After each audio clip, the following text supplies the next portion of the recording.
Hey, what's going on, guys? I'm Ben. Welcome to the channel. I just picked up this 2016 Husqvarna 701, and after only 2 or 3 hours of seat time, I knew I had to replace this awful stock seat. Not only is this thing extremely uncomfortable, but it's covered in, I guess, what I would call plastic. So it's super slippery, and it was not something that I could see myself riding for 5 hours at a time, which is really what I plan on doing with this bike. I want to be able to get up to some intense single-track trails and then ride those trails and be able to ride home comfortably. So that's why I went with the Seat Concept seat. This is just going to be the regular profile one. It's nothing special. It's just their comfort model. But then I went with the sort of upgraded color option. And even though I'm generally pretty cheap, I decided that that was a must-have for this bike just because this seat is such an integral part of the bike's look and color scheme. But after reading through the description of the materials that they use on the colorful seat, I wasn't really sure I was going to be getting exactly what I wanted. On my Tenere 700, I replaced the stock seat with the low comfort model with the gripper top on it, and I absolutely loved how sticky and grippy this thing was. And you guys that have ridden these bikes know that when you hit the throttle, it really likes to throw you back on the seat, so having something that was going to stick me to that seat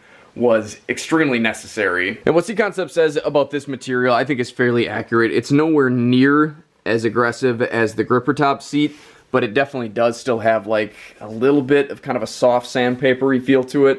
I'm not sure exactly how it's going to feel when I sit down on it with my MSR pants today, but I will definitely kind of let you guys know how that feels once we get out on the ride. And since I'm going to have the seat off already today, I decided I'm going to stick this Tusk lithium battery in here. This thing is ridiculously tiny. I mean, this is so small in it. I don't know how much it weighs, but it is super light. They do send you all this foam here to stick to the back, bottom, sides of your battery container just to make sure that this little guy will fit and replace your stock battery. So let's get this out of the way here.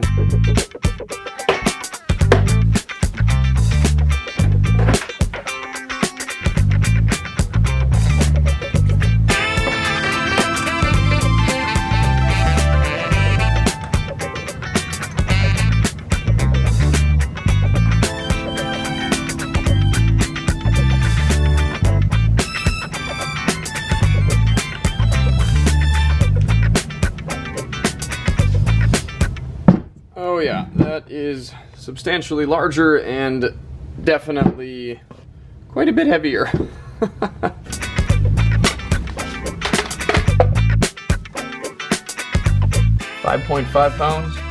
This one probably won't even register. 2 pounds. So 3.5 pounds lighter, not bad at all. So let's see what we're gonna have to do here as far as blocking this off with foam. That's pretty simple. I've just got a real thick piece and then a thinner piece stuck actually just right to the battery. And then on the sides, I just cut one in half and stuck it down in there. It looks like that's not even hardly touching the sides, but this is pretty much press fit in there. And the reason I stuck these to the battery instead of the box is if I ever have to swap this out for a full-size battery for some reason, it'll be a lot easier to do the change out.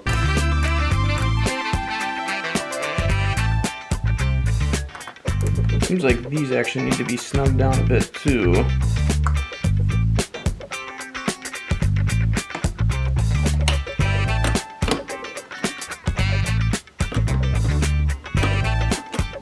So with the ECU in place over the battery, we won't be able to get to it, but we can still get down in here to hit the test button, and then those little blue bars will light up. All right, let's see how this looks.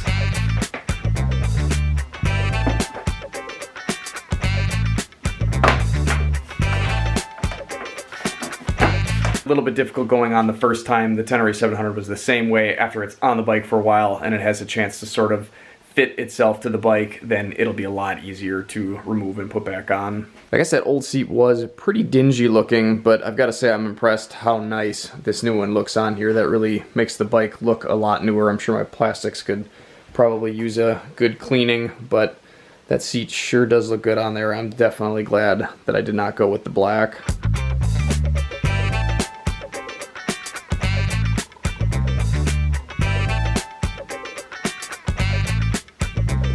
And if you're wondering, this is the smallest Tusk Olympus tank bag. This definitely is nowhere near as roomy as the one that I've got on the KLR, but it is still definitely nice to have and is able to carry just about everything I need.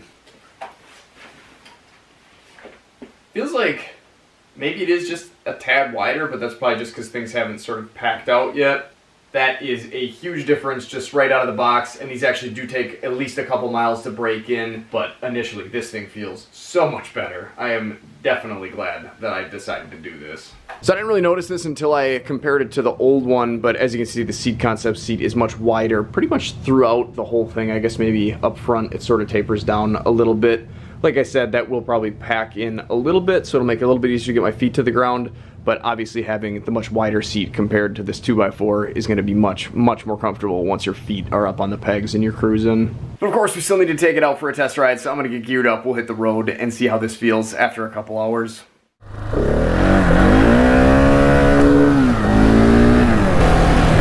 Still hanging on there? Whoops.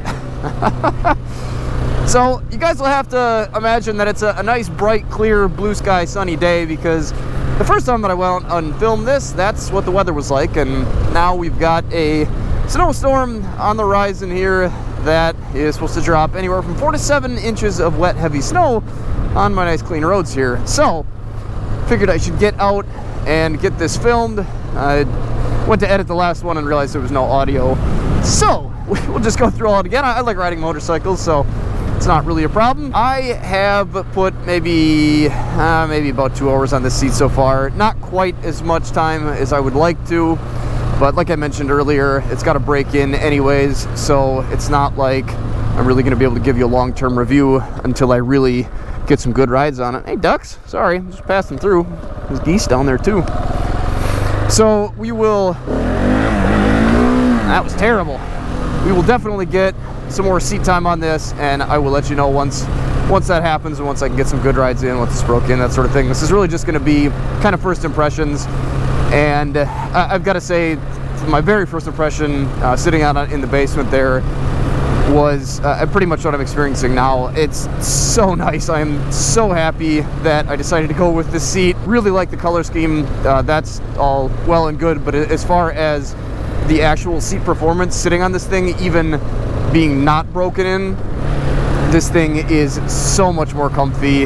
Just that little bit of extra width to kind of completely support me rather than having parts of me hanging off the sides is just a huge improvement, bigger than you'd think it would be. And I guess maybe that's sort of compounded by the fact that the material that I'm sitting on is actually just nicer. And I guess I mean the foam, but I suppose the actual material itself too. And as far as that goes here, when I do this, okay, one more time. When I do this,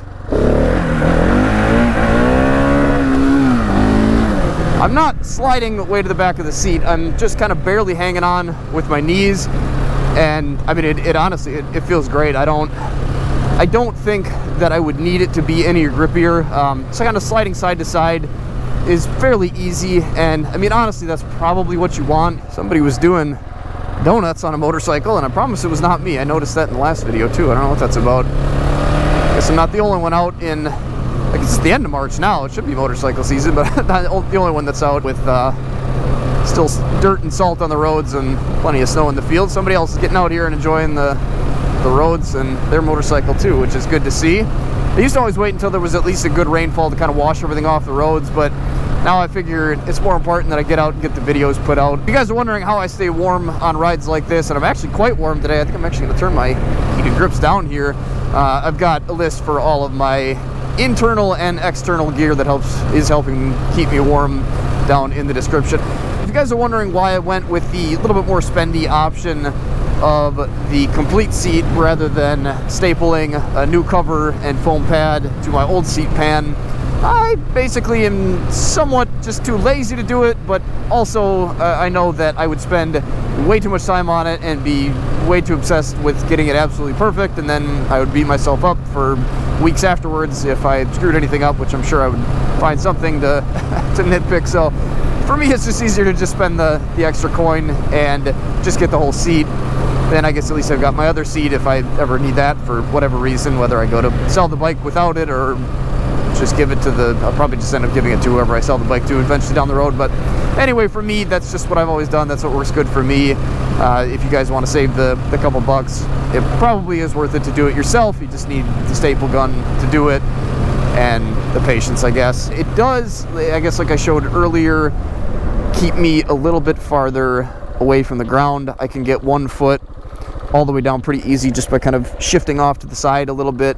If I was to be in the center to try to get both toes down on the ground, I mean, that's basically all I'm doing is getting my toes on the ground. I'm certainly not able to flat foot both feet by any means, barely get the balls of my feet down. But honestly, as light as this bike is and as much comfort as the seat provides over the stock one, again, totally worth it. Definitely something that I think is worth mentioning and that I would want you guys to know about, which is obviously why I'm talking about it, so I don't know why I need to explain that, but it's just it's something that I noticed. Definitely not something that would make me change my mind. As far as getting the slightly wider version of the seat, because again, this is just the standard comfort model, I can't see needing it personally myself. Again, no regrets there. If you're somebody that's maybe a little wider hipped than I am, maybe that would be a good thing to have. I think I have heard, or I guess read, people that have said that they really are happy they went that direction. For me personally, like I said, can't see needing it. How's the river looking? Pretty good, pretty open.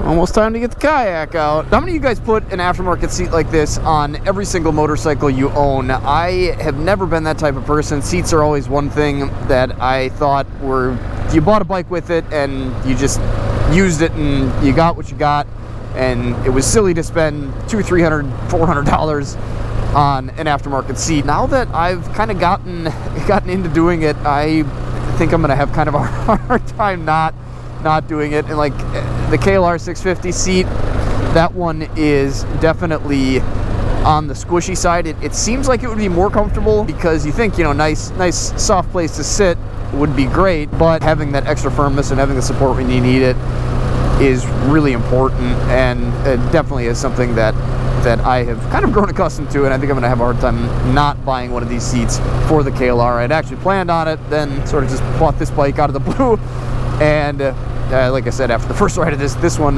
definitely needed. There's no way I was getting away without it. Even an hour ride was painful, where the KLR I can kind of get away with a little bit longer, but I don't know. I think I might end up having to replace that seat if I decide to keep that bike for a long period of time too. It just makes it so much more enjoyable to ride, and even though it is comes with a hefty price tag, I think, for me anyways, it definitely makes sense to do it. So let me know if that's the same sentiment you guys share, or if you think I'm nuts for spending $200 or $300 on a seat just for a little bit more comfort. So thanks for watching, guys. Hopefully this video was helpful to you. Again, be looking for this long-term review of this. Take care, stay safe, stay swanky, get out, enjoy this beautiful world any chance you get, and if you can't do that right now, here's more videos to check out in the meantime.